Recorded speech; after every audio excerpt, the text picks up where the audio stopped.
ఇప్పుడు మనం 2025వ సంవత్సరం మే నెల 1వ తేదీ నుంచి 31వ తేదీ వరకు ద్వాదశ రాశుల్లో 8వ రాశి వృశ్చిక రాశి వారి జ్యోతిష్యం భూత భవిష్యత్తు వర్ధమానం ఎలా ఉందో మన జానకిరామ్ని అడిగి చూద్దామండి. ప్రశ్న శాస్త్రంలా జానకిరామ్ వృశ్చిక రాశి వారి జాతకం, ప్రశ్న, యోగం, చదువు, విద్య, ఉద్యోగం ఎలా ఉంది చూడు. ప్రశ్న శాస్త్రంలో అనుకున్న కోరిక, చేసే పనిది, చదువు, విద్య, ఉద్యోగంది, సంతానంది, సంసారంది, కుటుంబంది, ఆరోగ్య బలంది, ఇసుక బలంది, యోగ బలంది, ధర్మబలంది, అనుకున్న కోరికది, వ్యవసాయ విషయంది, బిజినెస్ విషయంది, కెరీర్ విషయంది, నమ్మిన పనిది ఎలా ఉంది, చేసే పనిది, ఇసుకదంతం, ఏకదంతం, అనేకదంతంది ఎలా ఉంది, అలాగే శుభయోగంది బలంది ఎలా ఉంది, కళ్యాణ బలంది ఎలా ఉంది చూడు.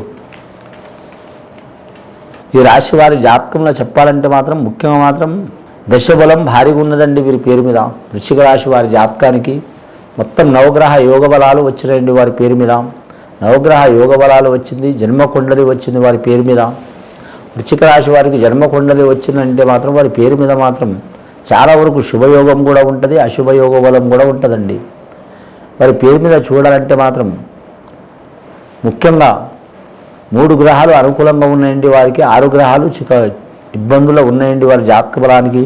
3 గ్రహాలు, ఒకటి మాత్రం గురుగ్రహత అనుకూలం ఉంది కాబట్టి వారికి ఎక్కడ పోయినా ధనానికి మాత్రం లోటు ఉండదు వారి పేరు మీద. ఏదన్నా ఒక రకంగా ధనం అందే అవకాశం ఉంటుంది. వారి కుటుంబంలో మాత్రం ఒకరు కష్టపడేది పోయి 4 కష్టపడి సంపాదించే అవకాశం ఉంటుంది. కొందరు కష్టపడి సంపాదిస్తారు, కొందరు తెలివితో సంపాదిస్తారు, కొందరు మాత్రం అనుకోకుండా అదృష్టం వరించే అవకాశం ఉంది. వీరికి కష్టపడి సంపాదించే యోగం ఉంది, తెలివితో సంపాదించే యోగం ఉంది. అలాగే అనుకోకుండా వీరికి అదృష్టం కలిగే యోగం కూడా ఉన్నది వీరి జాతక బలానికి.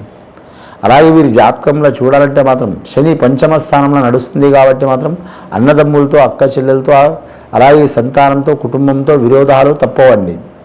చిక్కులు చికాకులు చాలా ఉంటాయి.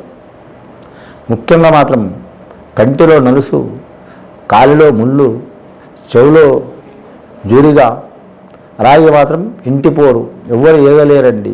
ఇది ఏమైనా చెప్పిన శతకముని కాదండి, నిజం, వాస్తవం అది. బయట వాళ్ళు ఎంతమందితో అన్నా ఏగగలుగుతూ కానీ కుటుంబ సభ్యులతో మాత్రం ఏగలేరు. ఇంటి పోరు అలా ఉంటుంది. అది ఇంటి ఇల్లాలు కావచ్చు, ఇల్లాలకి సంబంధించిన వారు కావచ్చు, ఎవరైనా కావచ్చు, ఇబ్బంది చాలా ఉంటుంది. ముందు చూస్తే నువ్వు, వెనక చూస్తే గొయ్యి అన్నట్టు ఉంటుంది. ఎవరికి ఏం చెప్పలేరు. కొడితే ఒక బాధ, తిడితే ఒక బాధ. ఏమనకపోతే వీడేమంటలేడని వీరి మీద ఇబ్బందులు పెట్టేవారు కూడా ఉంటారు. ఈ రాశి వారి జాతకంలో పంచమ స్థానంలో శని ఉన్నందువలన మాత్రం పంచముఖి ఆంజనేయ స్వామిని పూజ చేయడం చాలా వరకు మంచిది. అలాగే వీరి జాతకానికి మాత్రం రాహు గ్రహ బలం కూడా మాత్రం మంచిగా ఉంది వీరి జాతక బలానికి.